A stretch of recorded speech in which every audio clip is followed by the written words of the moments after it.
clear. I'll go over some of the stuff again. Any questions? Okay.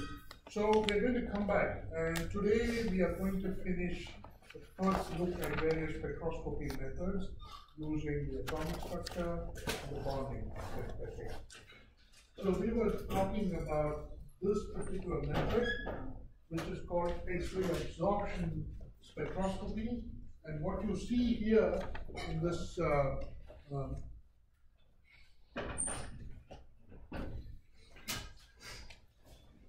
what you see here are some fine features. And the two important features that we were talking about is called XAF. This is extended X-ray absorption fine structure, and another one is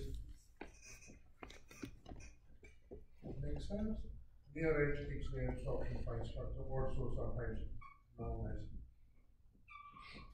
XADS, X-ray absorption near edge structure. So these are the two things that we were talking about, and I will talk a little bit further today about the XFs. And for that, I showed you a practical spectrum which was actually taken. This is a practical spectrum. Can you say what element it is? How would you go about saying what element it is?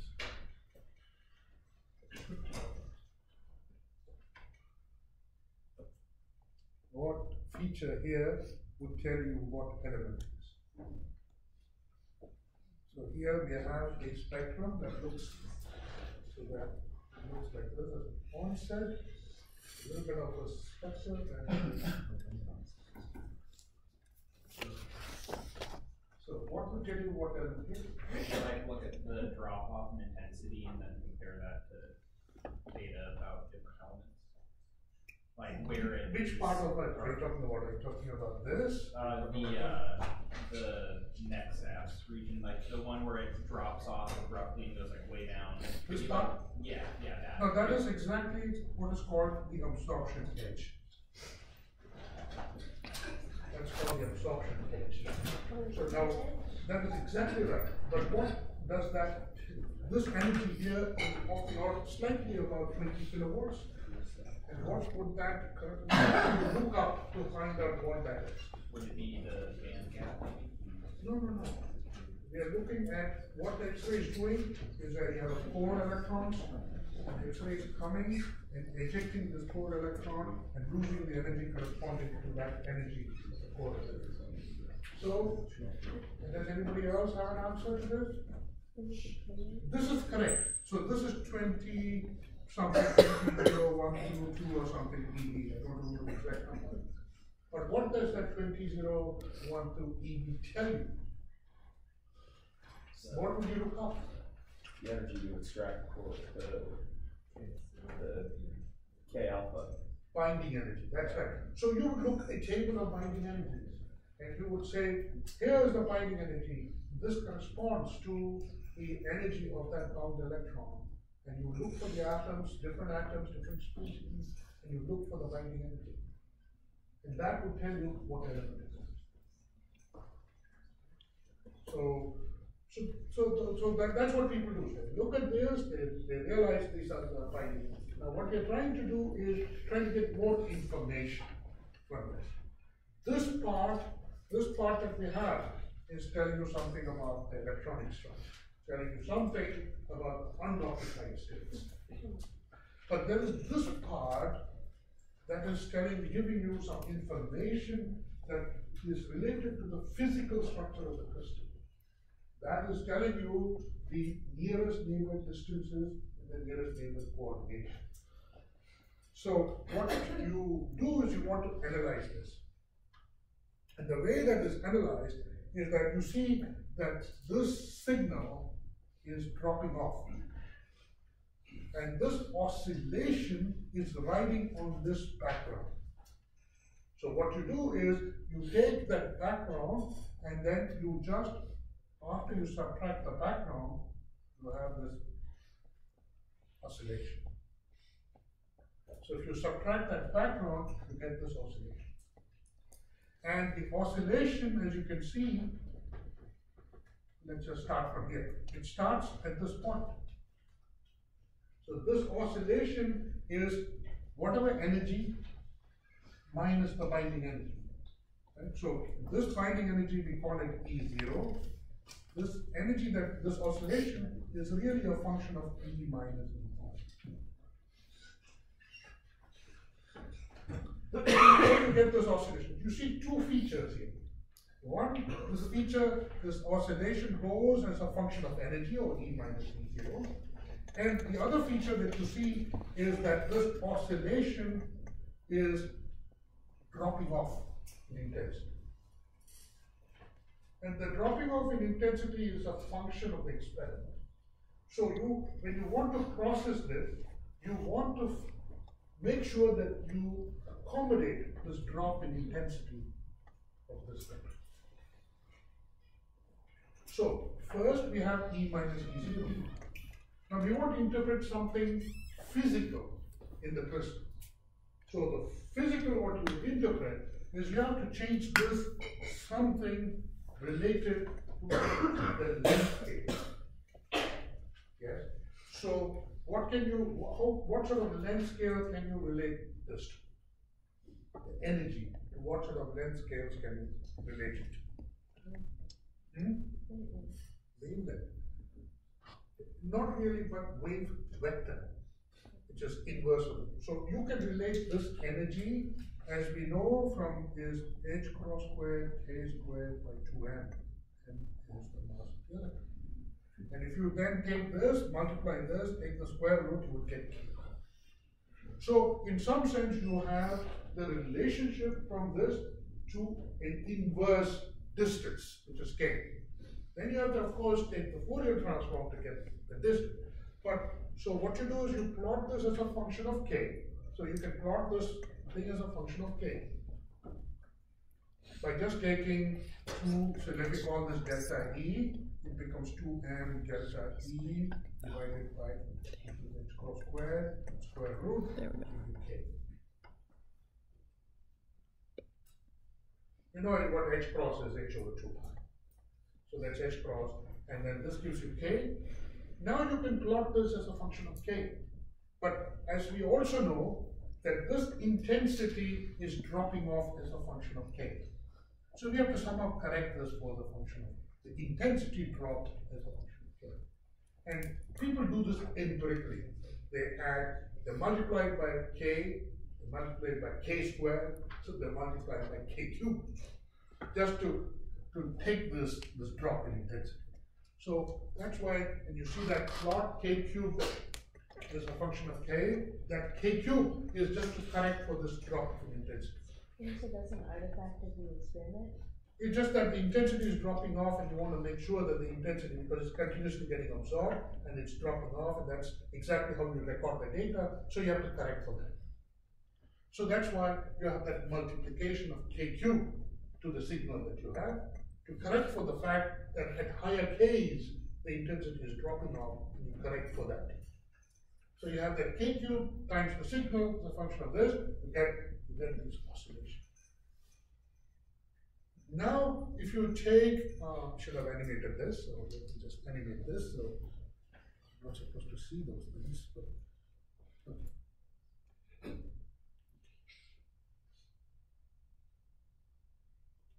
So now you see this, k cubed times this plotted as a function of k, and you get, because k you can determine from the energy differences, and you plot that and you get these oscillations. And then you take the Fourier transform of that, then you get in real space. You get peaks that corresponds in some way to the nearest neighbor distances. You can see here, if you take the peaks here and you record the peaks, the first one is at 2.38 angstroms, the second big one is at 2.78, the third one is 4.04, this is 4.7. This is a little bit. Now, if you look at molybdenum and you know the crystal molybdenum is BCC, and you measure the nearest neighbor distances of molybdenum, the distances you will get are these. First one is 2.73, the second one is 3.15, third one is 4.45. And if you look at this, they're all shifted by a number which is roughly 0.37 angstroms. 0.37 plus or minus something. That's the error of the experiment. So now you see the shift. Where does that shift come? I already gave you a clue where the shift is coming from.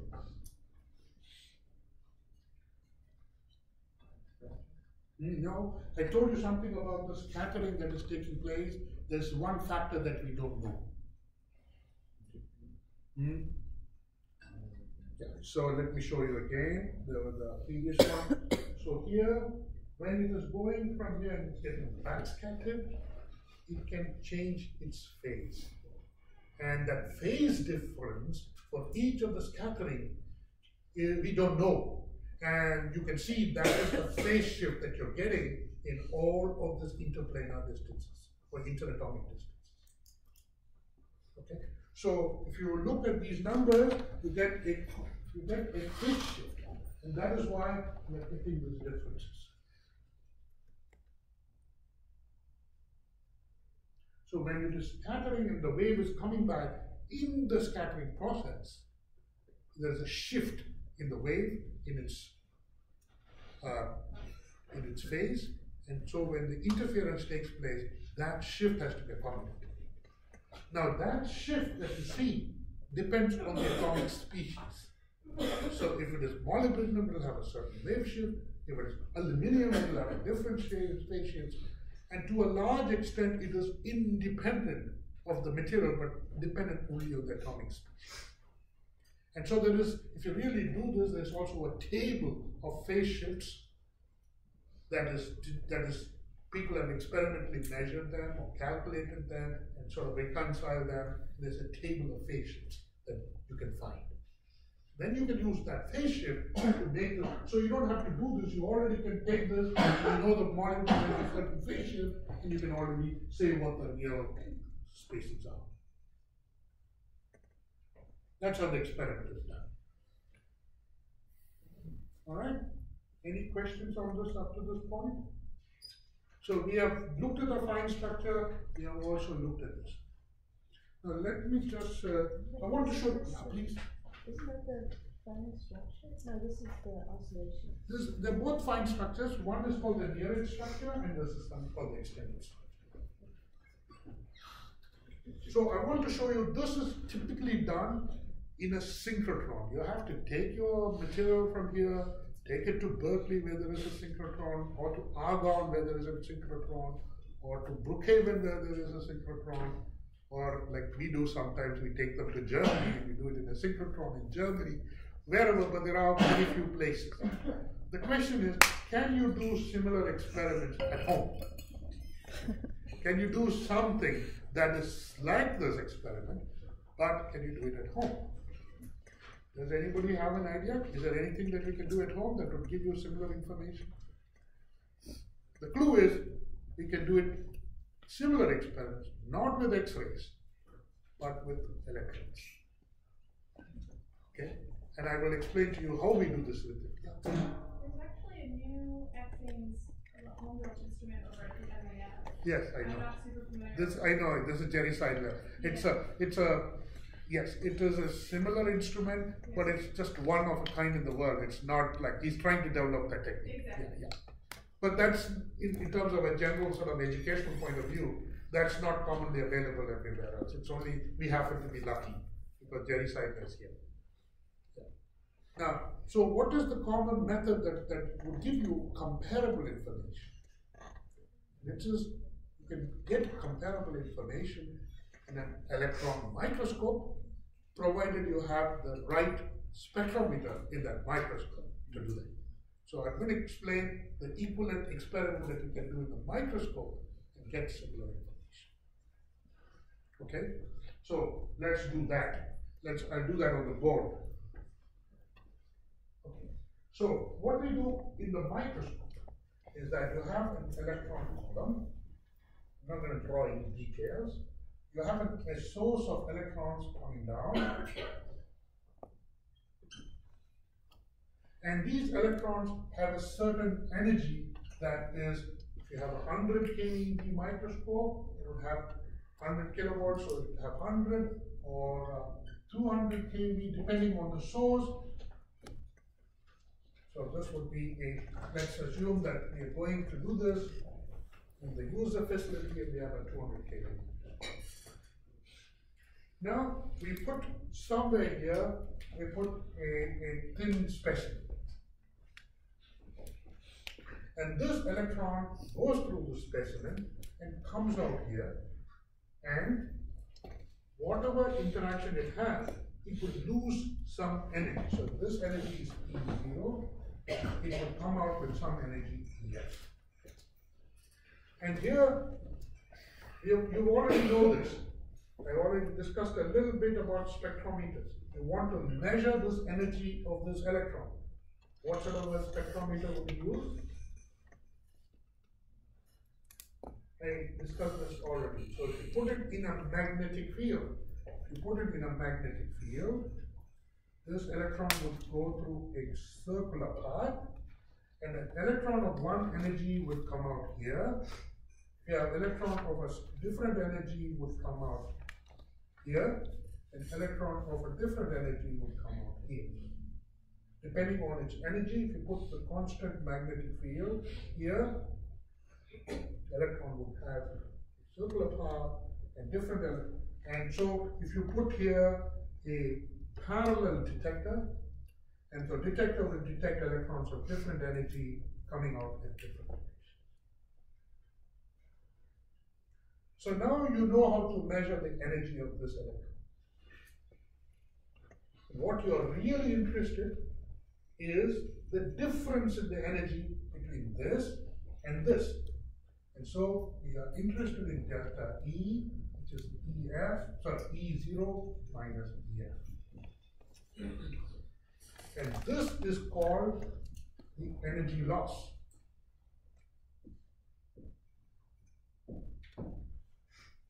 Yeah. Since we have like the EF1 and the EF2 and the normal EF, is the normal EF going to... No, I just used values for different values. I just used a simple. All I just said is EF1 is less than EF. Okay, but like, are we using that range and trying to find the energy losses for that range of electron energy? I will show you what the spectrum looks like, and that's what I will show you. All right. Yeah. So that is the energy loss. I'm just setting up the experiment, and then we will go into the solid, and I will show you what. So then we are looking at the solid, and what we have here, we have the solid as we have seen before. You have the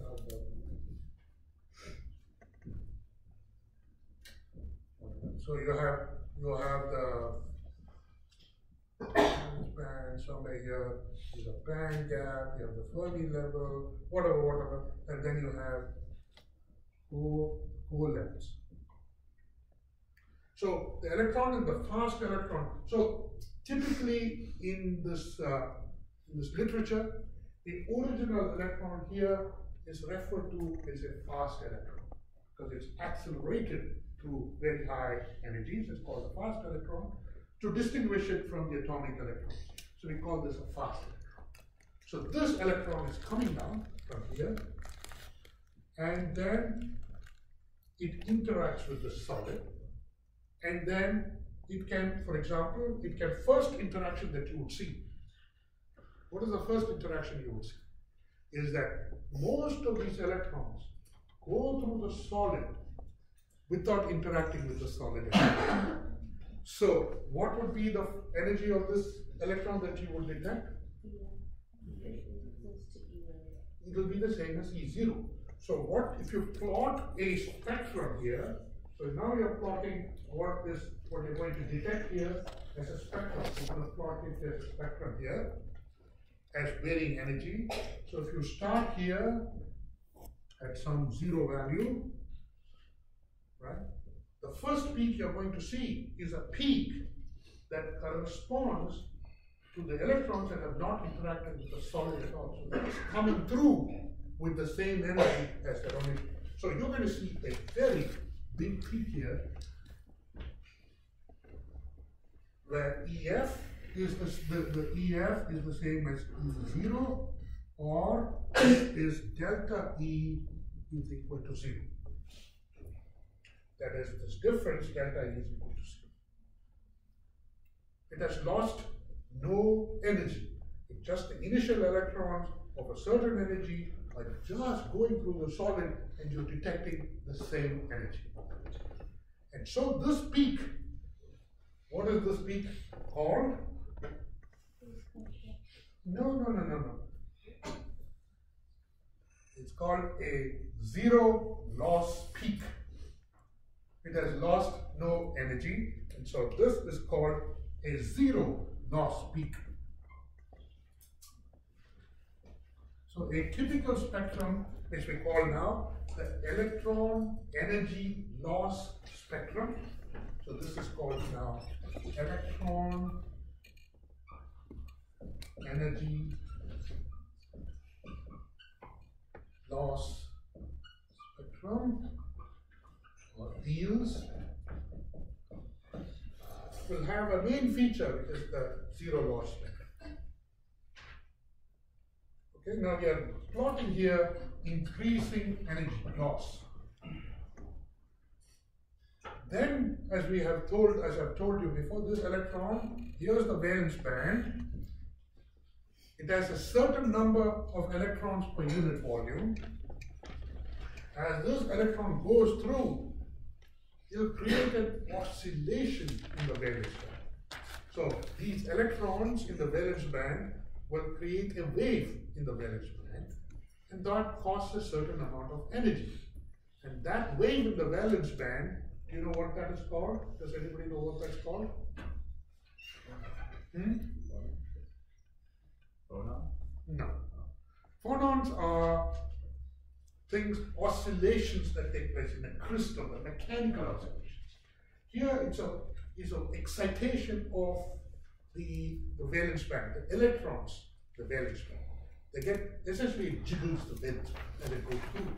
And these are called plasmons.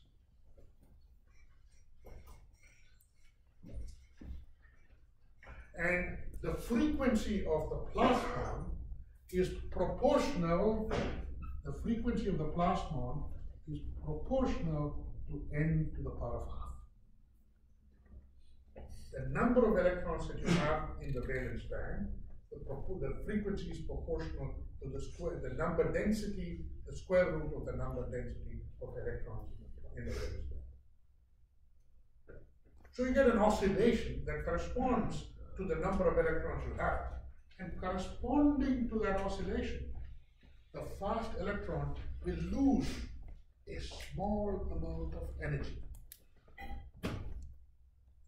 So its energy now will be slightly smaller than its original energy.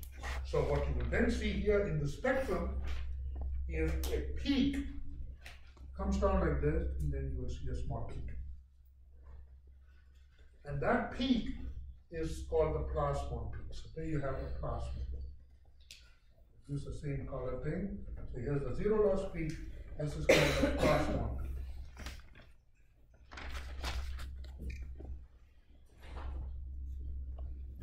And then, of course, it does exactly what the X-ray should. Then ionizes the core electrons, different core electrons. Then, when it ionizes that, there's going to be a sharp edge, just like you see. So this would normally drop off. The probability is so very high, it will be. But if you multiply the signals by some factor n, and you just make the signal larger, then at some point, and then this is coming, and then at some binding energy, you're going to get a loss. You're going to get a big signal, and then you're going to get the same fine structure features. And you're going to see the same oscillations that you see from X-abs, and then you will get another edge different corresponding to a different edge. So you get exactly the same features that you would get when you do X-ray absorption. And again, just to make sure these are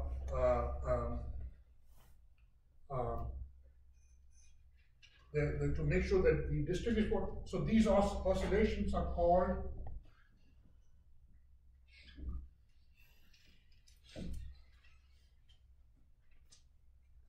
So this is called EXCELS, which stands for Extended EX, Energy Loss Fine Structure.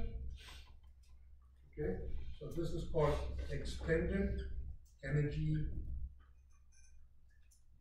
Loss Fine Structure.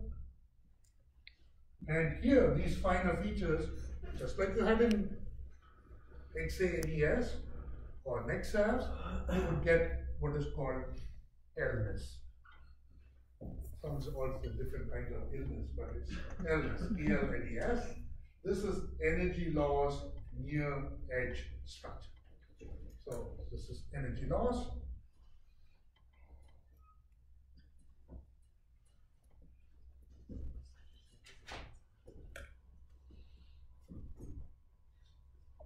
So this is very similar to EXAVS that we talked about, and this is very similar to the NEXAVS we talked about. So the point here is that you can get the same information using either X-rays or using electrons. They're the same information. And the underlying physics is exactly the same. There are some assumptions that are made. But there is one difference between these two methods. There is one significant advantage to electrons. Can anybody say what that advantage is? You have an idea? Higher resolution. So what you can do is you can look at the microstructure like the TN, and you can pick a feature and put your probe right there. And then you can get the information coming from the other side. Whereas X-rays, as you well know, are difficult to focus. There are plates, we'll talk about that later, there are things called zone plates that are used actually to focus X-rays. But they are typically difficult to focus. What is the advantage of X-rays over the electrons? Does anybody know? So the advantage of electrons is the spatial resolution. What's the advantage of the X-rays? Is there any advantage for X-rays? Temporal resolution. No. Temporal depends on how you do it, but yes, it could be, but that's very highly sophisticated. But on a general level, there's another resolution that is better than energy resolution. So the details that you can get here in terms of the energy resolution, typically in the electron microscope, a good microscope will give you 1 eV resolution. So let's write down these numbers so you know. A typical microscope can give you about 1 eV resolution. And a good X-ray synchrotron spectrometer setup can give you probably 100 millivolts,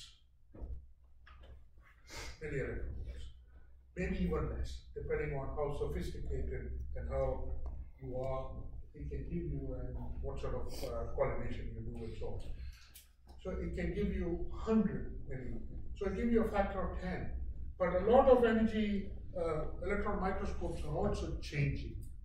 They are changing to different kinds of sources, rather than the thermal emission we talked about, to a field emission, and then you can get better, you can push this now to half an electron volt in really sophisticated systems, 500 millielectrons. Yes? Is there any reason that graph is rotated? I just do it like that, but I just did it like that because this is the way I do this thing. Okay. Typically, it's Okay. I just do it so I showed you the spatial thing, and I just wanted to be matched with the spatial thing, that's all. You can plot it any way you like. I mean, it was harder for me to draw this, because I had to think how to draw this way. But typically, just typical energy loss spectrum is plotted like this. There's the energy loss, there's your zero loss speed, there's your plasma, there's your first edge, there's your second edge. So this is intensity, this is delta. This is typically how it's plotted. Okay. Just to sort of orient yourself to this detail.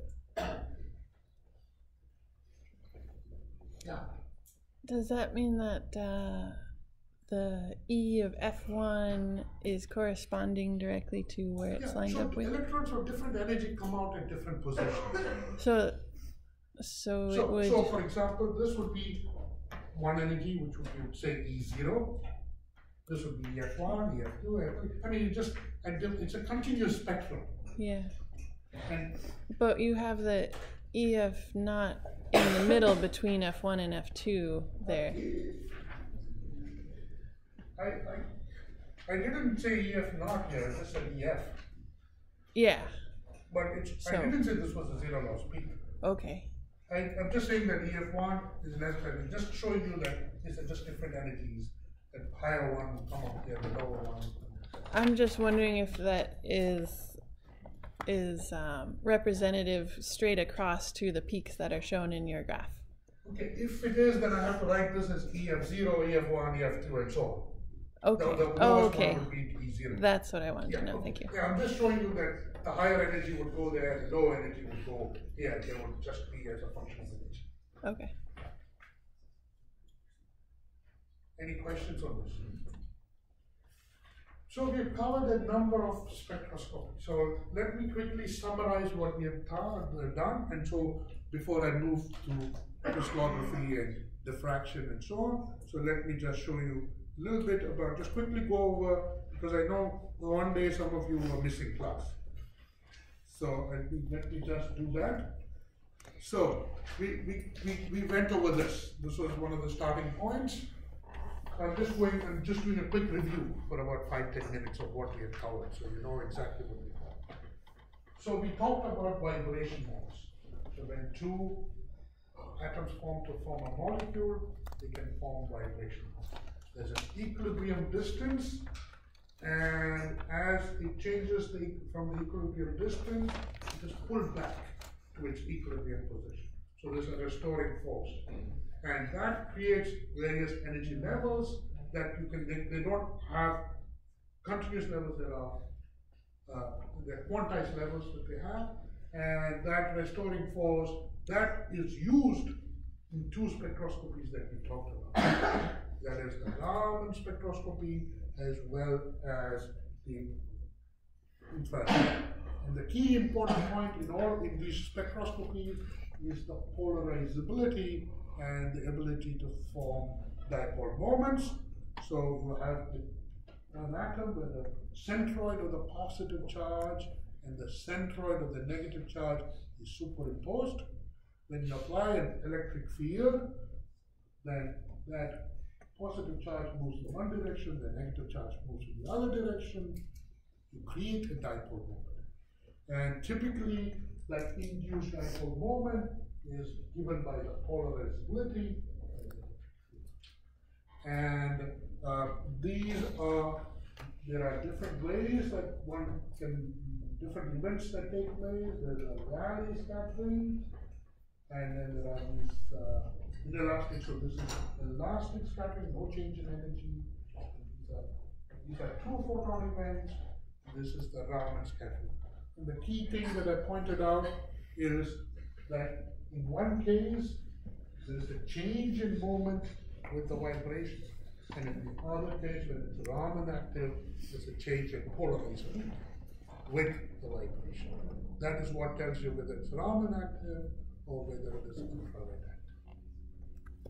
active. Okay, so these are just quickly going over the points.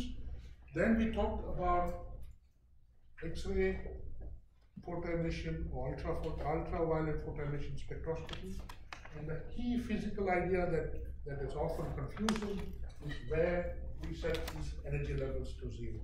Whether we set the Fermi level to zero or the vacuum level to zero.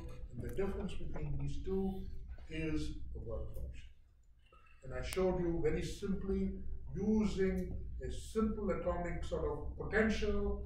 What happens at the boundary of the crystal is that atomic potential is, the symmetry is broken, so the atomic potential continues in one direction and continues to exercise a kind of attractive force to the electron, and that is essentially to overcome that attractive force is essentially the physical idea of the electron.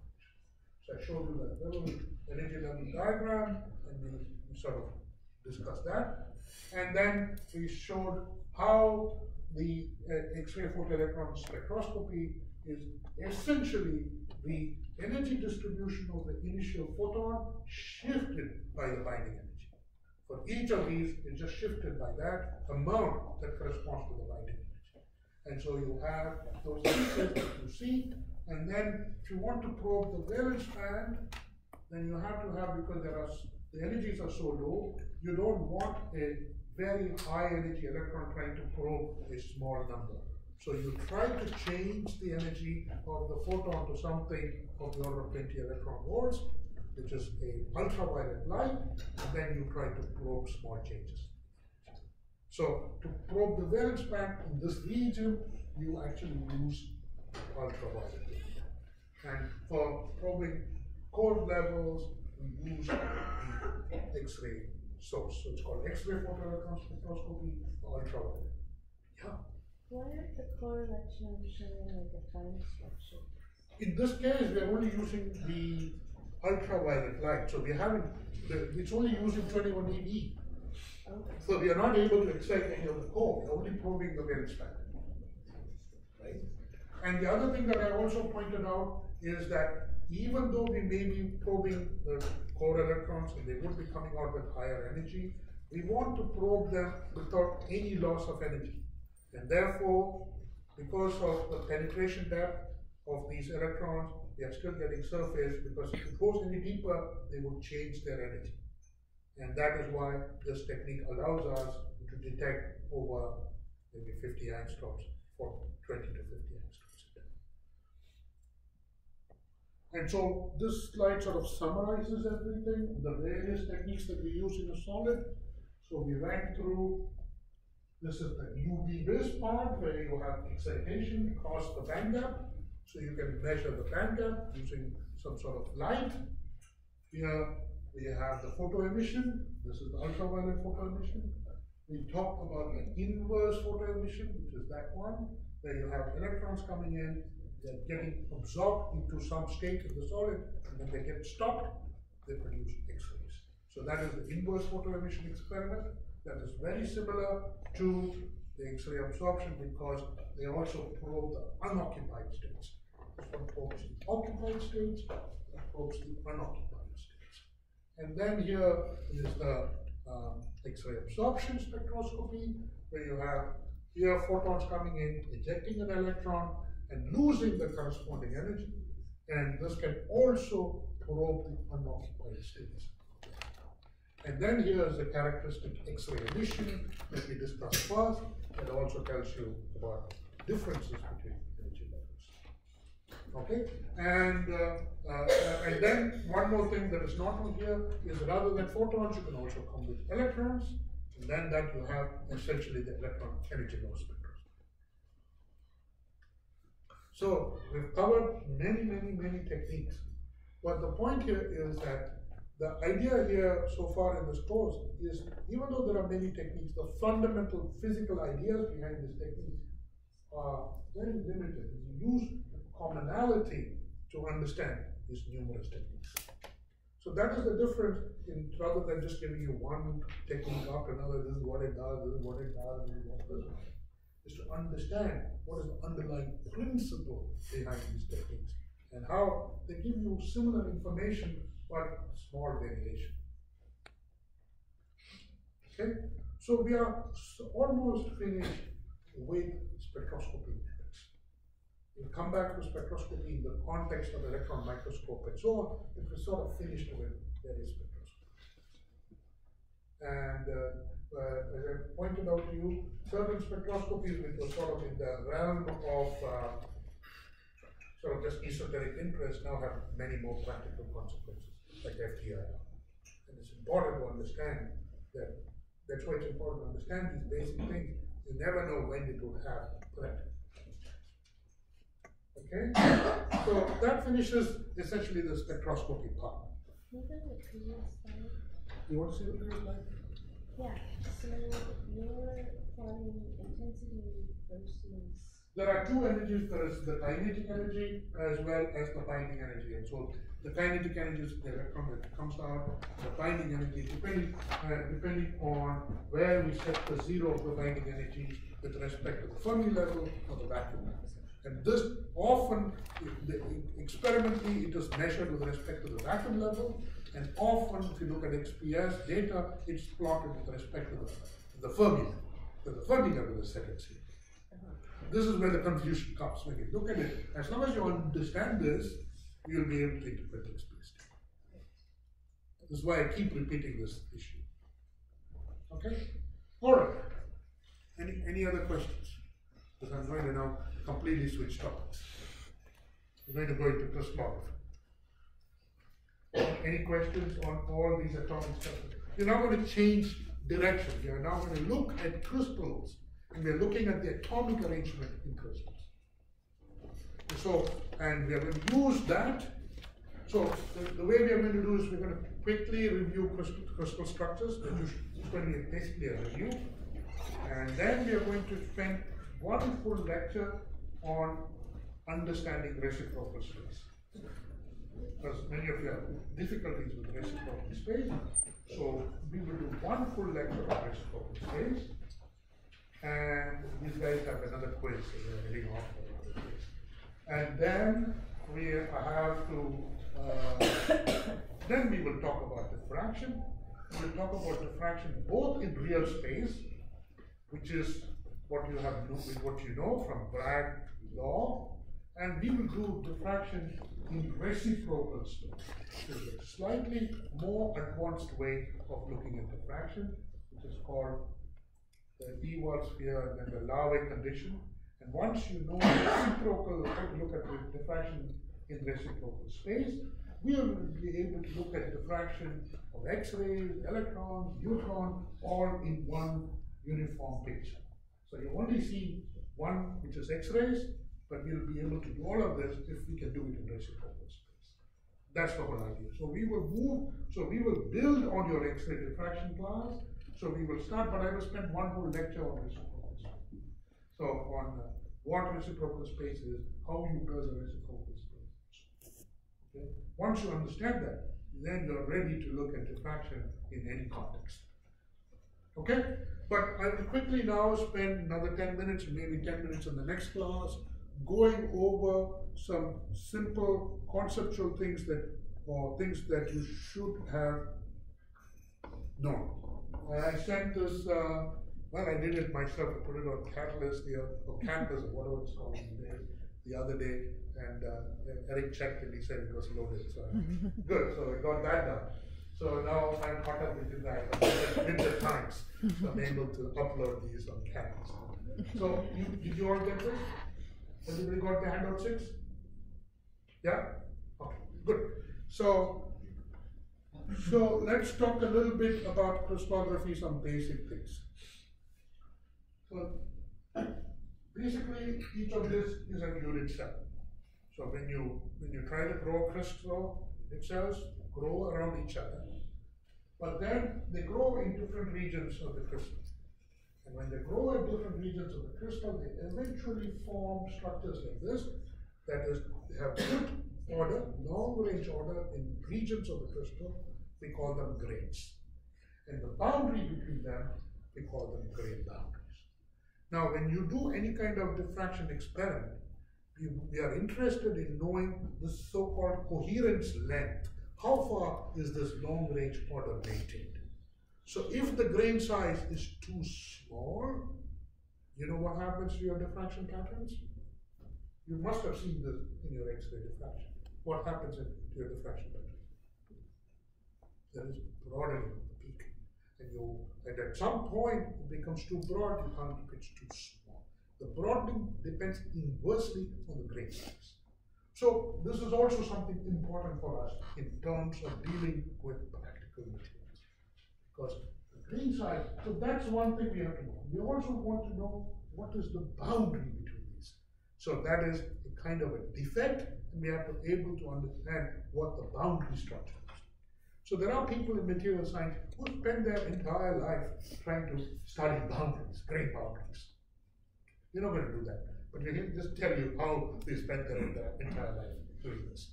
So that's one thing. Then the other thing that you should know is this. What is the difference? Do you see any difference between these? Crystalline versus amorphous.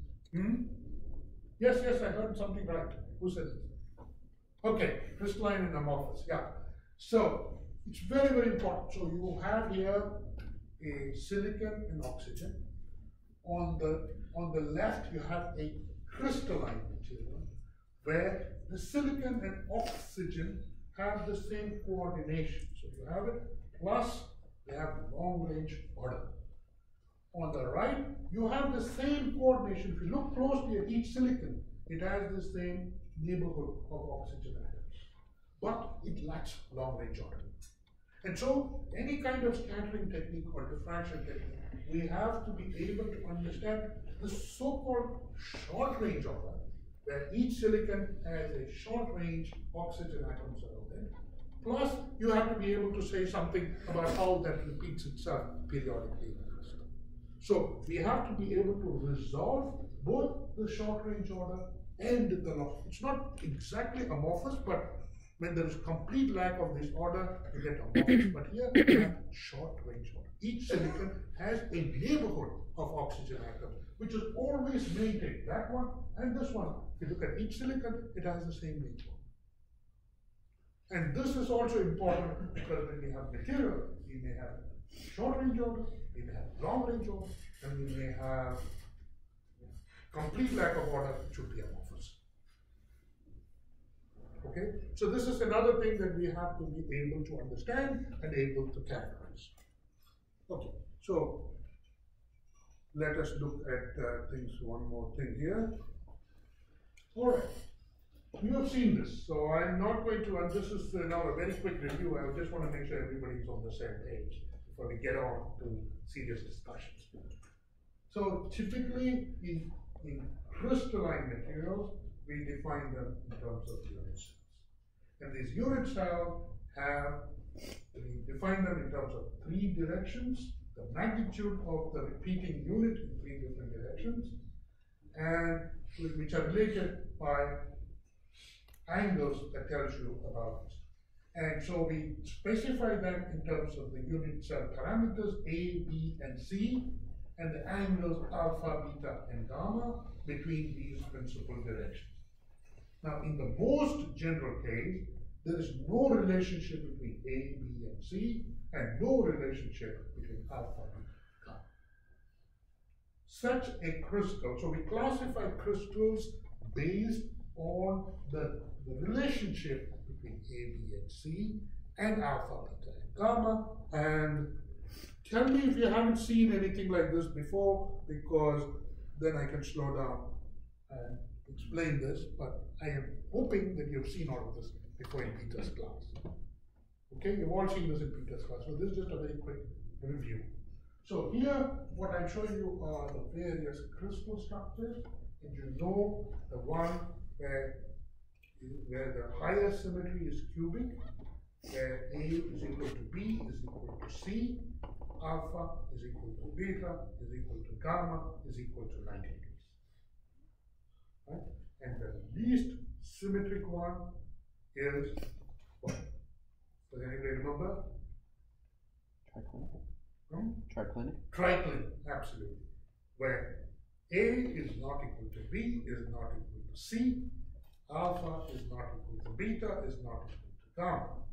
That is the most lowest symmetry, and the other one is the highest symmetry. If there is one relationship between the angles, it becomes monoclinic, and then you have hexagonal and the triclinic case, then you have the tetragonal case, and so on. So you already know about all these crystal structures, and I'm not going to spend much time on. We'll come back to them, but here is also a table which tells you cubic, where A, B, C, alpha, beta, gamma is 90 degrees. Then you have the tetragonal, where A is equal to B, but not equal to C. So it's stretched in one direction, but the angles are maintained. Now, An important question that when I teach higher level crystallography, we'll talk about this because the bell is around. We'll talk about this in the next class.